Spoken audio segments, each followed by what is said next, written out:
Hey guys, how are you? We're good. Great, I'm excited to be here. It's like buzzing. What's your favourite thing about horror, and especially the horror genre? Oh, I love so much about horror. I think I love the release that it gives me after I watch it. It feels like going on a roller coaster ride. Like, I feel like it releases a lot of pent up things inside you after you've been to see a horror film, and also kind of shows the worst aspects of us and gets that out so we can be good human beings in normal society, I think. For me, it's that filmic build-up. It's the tension. It's the grabbing the cushion, the wanting to turn away. So for me, it is that those butterflies that you get when you know something's going to happen, and then obviously when there's a bit of a tease and then something doesn't. So it's that constant, like the reused format, and it's reused because it works every time. And some of the best female characters we see are in the horror genre. I don't know if you'd agree with me, but I think my favourite female characters always come from horror. So They say final girl, but I feel like every horror film is the final girl. We might as well take that away now, because you expect. So tell me about your film. How did you become a part of this project, and tell me about your characters? I'll start with you.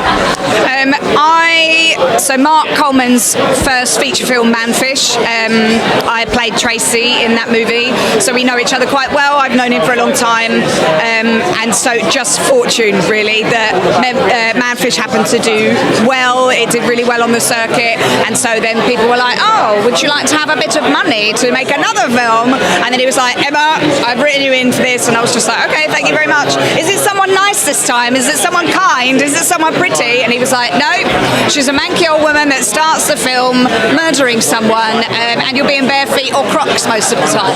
So I was like, thank you. Thanks so much for thinking of me. What about yourself? I got involved because I'd actually never worked with Mark before. My agent sent me this script, and I just thought it was, am I allowed to swear? I just thought it was the craziest thing I'd ever read in my entire life, and I was like, what is this? I need to do it. I'd never read anything like it. It was insane. There was lots and lots of silly men, and a very, actually, I think, put together young woman who I play, Daisy, who is a goth, and she is moody and she is headstrong, but she ultimately knows the best thing to do, unlike her silly dad Dean, who is 50 and stripping and thinks it's going to make him a lot of money. So what would you say is your highs and lows on set? I'll start with you. Highs and lows on set. One very funny moment that we had on set was, I'm trying to think how I can do this without spoilers. There's a moment where Mark's character, he is one of the strippers, and he is affronted with something, and his reaction was like that of a 10-year-old girl, and it was so funny. I was trying so hard not to laugh. As soon as Mark yelled cut, I was like we were all like dying on set. It was so funny.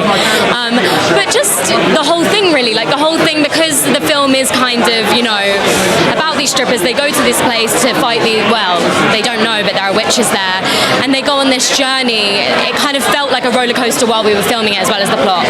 But low lights, I think, would be, I did a scene with a snake. I won't reveal how or why. What type of snake was it? Well, it was, what kind of snake was it? A long one. A long one. But I want to say a python, but it wouldn't have been, would it? It was very long, very thick, and it was brown and scaly. I feel like that would be a python. Plus, it's the safest one to have on set as well. Yeah, I think it was a python. I second guess myself. Whipping out the constrictors for you. Yeah. It was actually a boa constrictor. I'm talking to you from the grave right now. That was, I was really proud of myself, but I was scared doing that. So that was maybe a low light challenge. What about yourself? You conquered though, you're still standing. I'm still standing. For me, highlight was getting on set. For me, I've got two kids at home, so once they're sorted and I come onto set, to be around other adults with the same sense of humour as me, just felt it was a totally different way of feeling like you're coming home. And that sounds really corny, but I feel like maybe on the inside I am a 50-year-old man, and that's the kind of environment that I want to be in. They share my humour. So for me, the highs was just the crying with laughter all the time for weeks. You know, you can't beat that.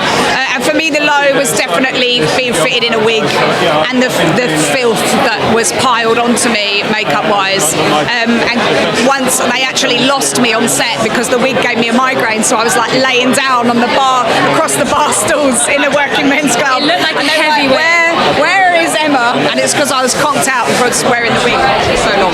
Did your kids find your costumes funny at all? What do they think of it? To be honest, coming home the utter state that I came home with, I'm surprised that I'm still married, because sometimes I came home, laughed at myself in the mirror, and that was after the girls had done all the work to take a lot of it off. Like, what was left was just horrific. That was a horror in itself, as me getting into my pyjamas with like grey and black and mud and tattoos and glue, and yeah, it was pretty horrific. So I would say that part of it was the low for me, yeah.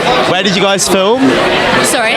Whereabouts did you guys film? So we filmed in like Essex and kind of around Raynham in Kent at a working men's club, and it was a real active working men's club. You know, while we were shooting, there was some, you know, old geezers having pints next door and like playing snooker and stuff.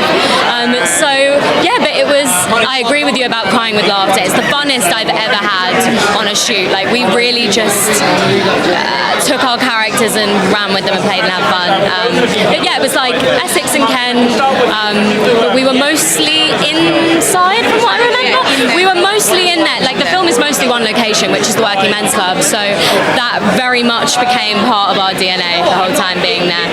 Regarding do's and don'ts on sets, for anyone that wants to become an actor and doesn't know how to, and when they do go on set, what would you say is the do's and don'ts to do on set?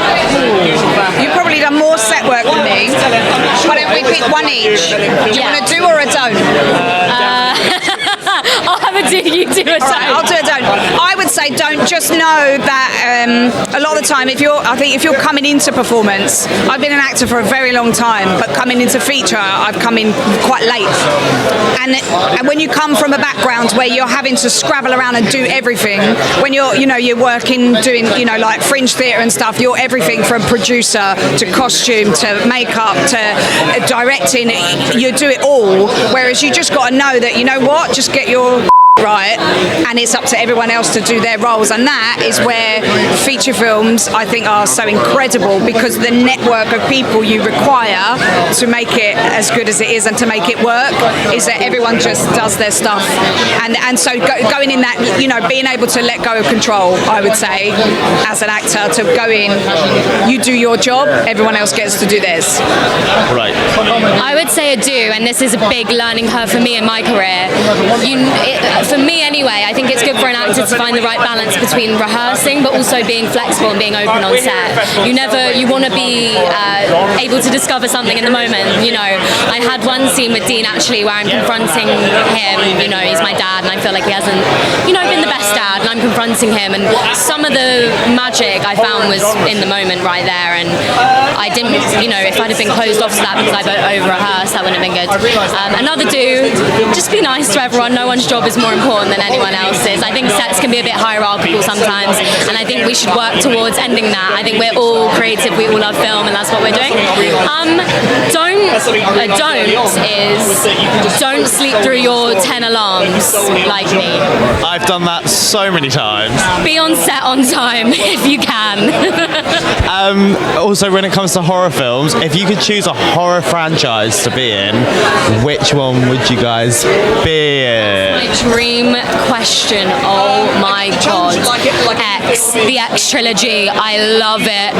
I love Maxine Minx. I love Mia Goth. I would love to be in those. You are giving me a bit of Mia Goth vibes. That's the biggest compliment ever. Thank you so much. I'm going to think about that for 10 years. So lots of that stuff was really difficult. It was always a challenge to try. For me, I don't know if there would be a franchise that I would choose. You know what? It would, but it would be the parody of. Like I was talking earlier about like convention, something to play. So for example, like Scary Movie, I would say I would pick that as a franchise. There's a new one coming soon. Do you know? I did actually read that. I remember. Yeah. Write to your agent now. Seeking representation. Two more questions. How would you sum this film up in 3 words? And you can maybe choose a word each if you want. So I know I've taken a lot of your time. It's fine. Sum this film up in 3 words. Oh my god. I'll go with 1. Prosthetics.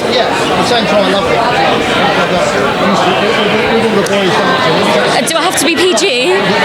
I'll bleep it out. out, but you don't have to. Tonight at FrightFest was this film and Nudity. Yeah. Aesthetics, nudity, and slime. Love that. And then lastly, what can we expect from you both in the future? Wow, well, what can you expect from me? I love horror. Maybe close second would be to be in the Halloween franchise, so if they bring another film back again, maybe you'll see me knocking on their door trying to be in that. Sarah Michelle Gellar might be doing the new, and they are bringing it back. That's amazing news. Well, I'll be watching that. And no, genuinely, what can you see from me? I don't know. I have nothing on right now. I'm writing. I'm doing bits of writing. I'm auditioning, living my life. Hopefully, you'll see me in a horror again. I'm not too sure. What about you? For me, I can see that we're in a rush, so I'm going to say I'd like Mark to write Manfish 2, and I'd like Tracy to be let out of prison and cause havoc. Yeah, hopefully we both get to work with Mark again, because he's just the best, honestly. Funniest guy. Guys, thank you I've had so much fun. Thank you so much, and I really appreciate it. And enjoy the rest of FrightFest. Thank you. All right.